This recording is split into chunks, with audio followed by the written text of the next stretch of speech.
There's enough consciousness or light on the planet right now that the earthly veil is thinner than it's ever been before. It just keeps thinning, and the other realms are kind of intersecting, giving us the power to access our divinity and higher versions of our multi-dimensional selves with a lot more ease and grace.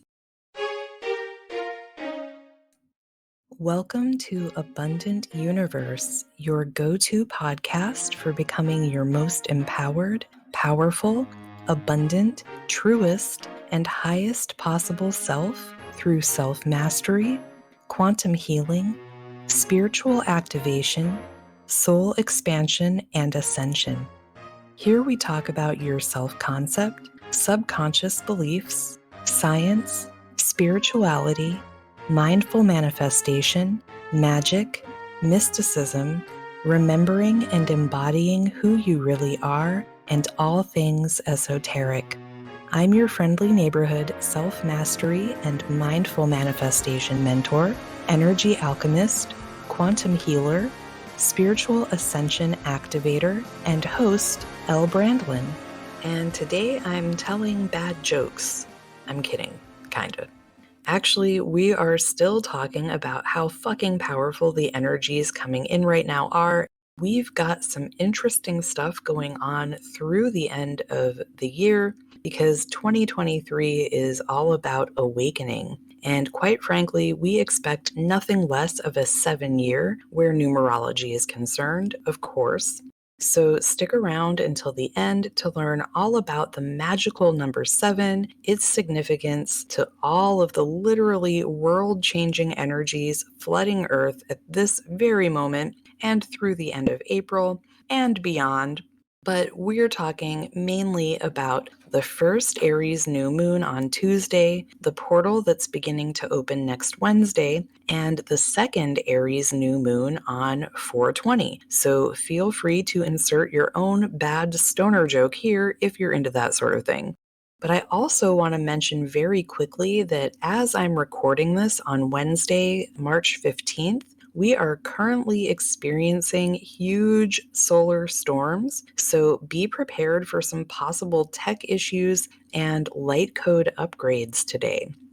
Be sure to subscribe wherever you're listening for timeline and reality shifting edutainment, real talk, and the occasional lame joke. And if you're on the YouTube channel, please hit the like button so more people who are interested in this kind of information can find it. But without further ado, let's dive in. First, I want to talk about the number 7, what it means, what makes 2023 a 7-year, and why it's significant.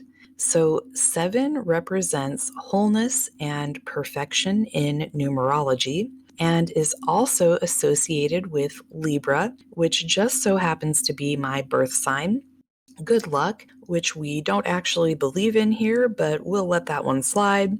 Spiritual awakening, intuition, guidance from guardian angels, enlightenment, spiritual ascension, and in various cultures, a life free of obstacles. So all in all, a pretty significant number, right? But what makes the year 2023 a 7? When you add up the digits, that's what you get. 2 plus 2 plus 3 equals 7. And that's how numerology works, to put it in the simplest terms. And why is that significant? Because this entire year is about awakening and shifting consciousness, not just on an individual level, but for the collective.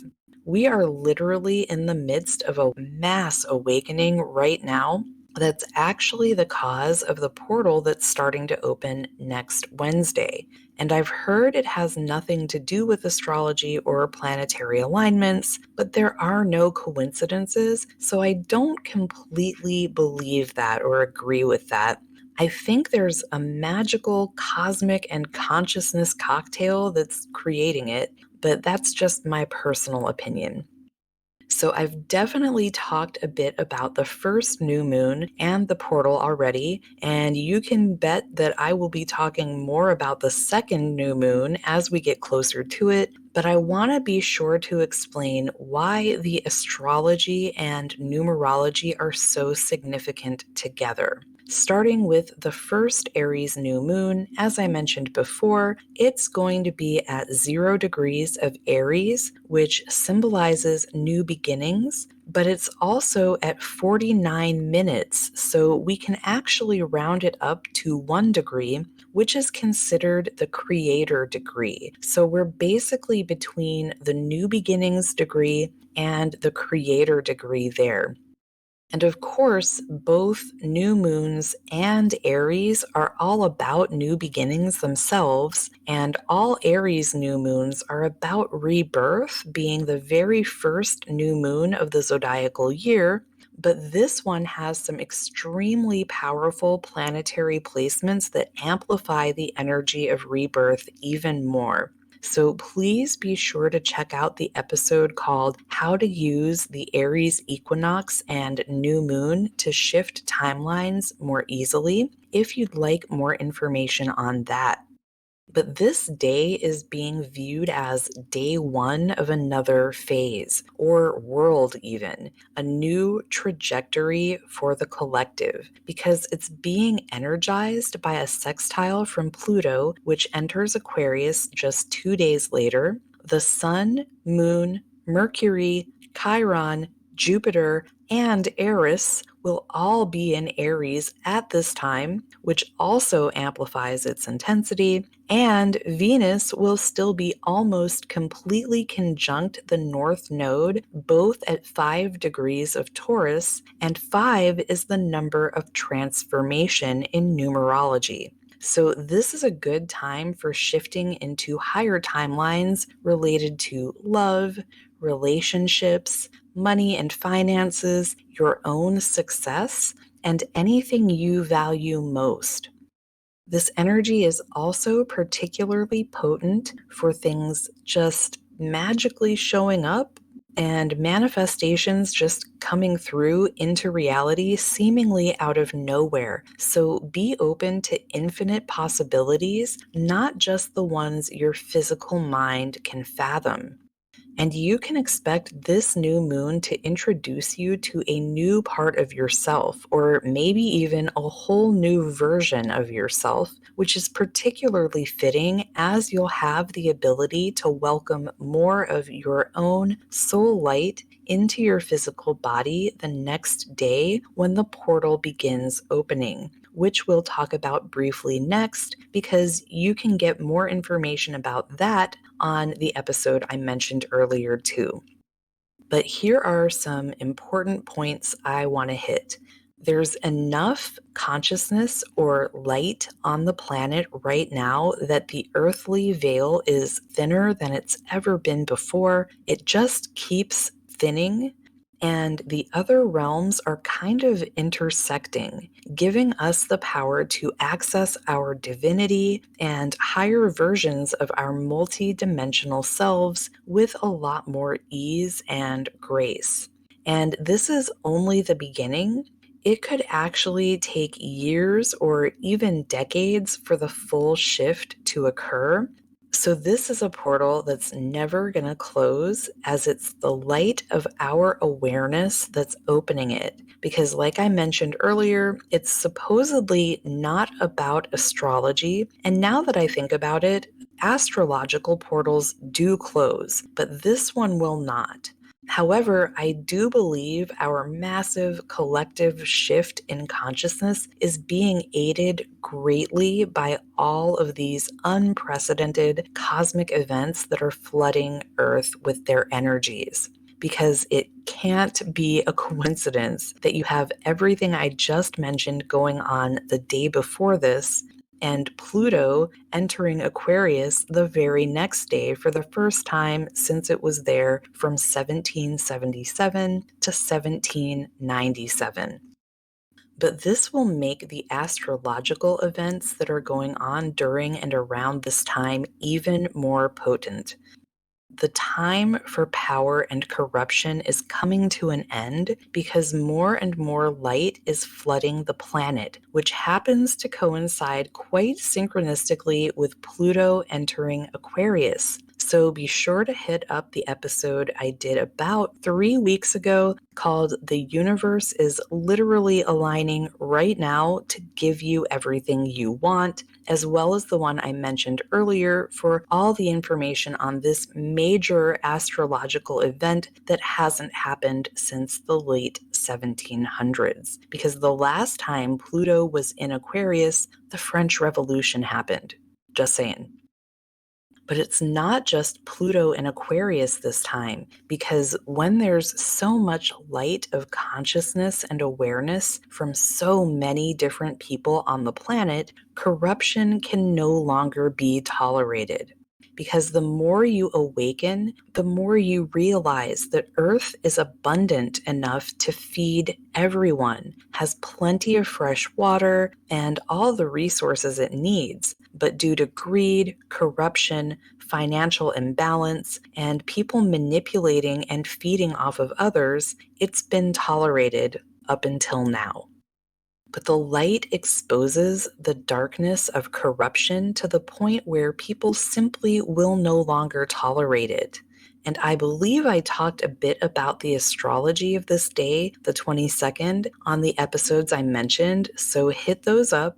But I didn't mention the numerology, and 3/22/2023 reduces down to 5, which, as I mentioned earlier, is the number of change and transformation. So yeah, see what I'm saying here? And that brings us briefly to the second new moon in Aries to wrap up today's episode. So this new moon will occur at 29 degrees of Aries, which is the last degree of the sign. And if you remember, the new moon in Aries next week is between 0 and 1 degree of Aries. So this is such a perfect bookend to a rebirth. I kind of can't even with this. It's just so fucking beautifully poetic and profound.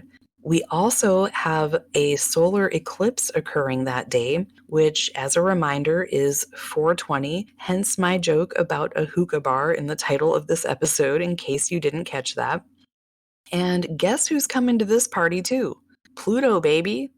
It's squaring this new moon's solar eclipse at 29 degrees of Aries, setting us on a new course in our soul's advancement and evolution or ascension, and our own personal manifestation, power, and potential. This is one of the most powerful eclipses we'll have in this decade, so we're headed into some very big and exciting new territory in the next month or so, and this is yet another major chance for rebirth. And I promise to bring you more information about the second new moon in Aries as we get closer to it, because this episode is long enough as it is, and we have the full moon in Libra between the two Aries new moons, which is my full moon, so that's exciting for me and my fellow Libras. But do you see why what's happening with the cosmos above and the consciousness below is so fucking significant right now? As above, so below. As below, so above. As the second Hermetic principle of correspondence says, right? And if you're interested in more on the 7 Hermetic principles, there's a podcast episode dedicated to them and a masterclass on the YouTube channel for each one of them, all in a playlist. So be sure to check those out if you want to understand the spiritual laws that actually govern the way our universe works, so you can use them to shift yourself into your highest possible timeline as well, because that's what we're all about here. And if you want my help with that, you gotta join Sacred Soul Society now, because next week is a full-on party in there, starting with the equinox on Monday, then the first new moon in Aries rebirth ritual, plus my rebirthday party. I'm turning 1, guys. culminating with the Embody Your Soul Light and Truest Self activation. And we're going to silently observe Pluto moving into Aquarius as we integrate everything we did the prior 3 days. So I'd love to see you inside, because this membership is all about giving you everything you need to remember and embody who the fuck you really are, how epically powerful you are, and what your soul came here to do. I also have a couple spots left for unlimited one-to-one DM mentoring and support in April, which will give you a free month inside Sacred Souls Society and an all-access pass to all of next week's festivities. So snap that up if you want even more guidance and support from me while they are still available. And you can find those links in the show notes or description box below. Or if you're really ready to go super deep, embody your whole truest self, and literally quantum leap into your highest timeline very quickly, I have a few one-to-one spots available in my absolute highest level, highest touch mentorship program for 6 or 12 months. That's the one where we meet for spiritual spa retreat weekends anywhere in the world you choose. So I'll drop the application for that in the show notes and description box as well. And remember, you deserve to live in a reality of freedom, fulfillment, peace, the highest joy, synchronicity, magic, and abundance in every aspect of your life, just for being you, and I believe in you, so you should too. Much love.